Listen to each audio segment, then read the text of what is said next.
Americans come back to the table. For Regina, Wascana. Madam Speaker, an agreement was finally reached last night at the APEC summit in South Korea. Unfortunately, the agreement was between the United States and China to reduce tariffs, but not Canada.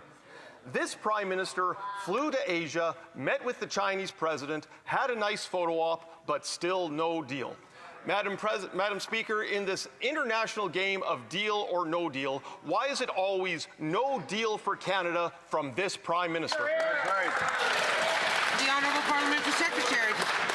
Thank you, Madam Speaker. And I want to reassure that Canada is on the diplomatic stage every day, both diversifying trade and defending Canadian interests.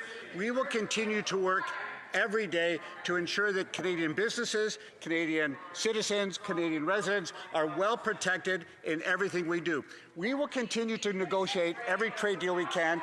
The United States is our biggest trading partner. We're ready to be at that table while we continue to diversify the trade around the world. Thank you, Madam Speaker. The Honourable Member for Regina, Wascana. Madam Speaker, it's not just Chinese canola tariffs that are punishing Canadian farmers. India has slapped a 30% tariff on Canadian peas and a 10% tariff on lentils.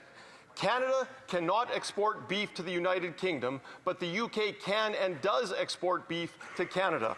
When will this Prime Minister finally stop with the photo ops and finally get a deal for Canadian producers? The Honourable Parliamentary Secretary.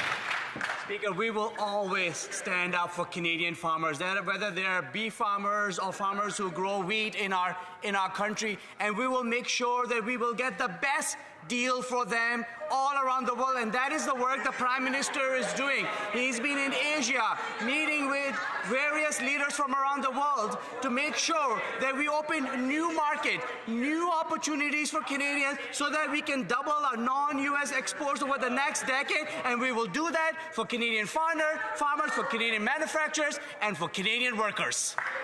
The Honourable Member.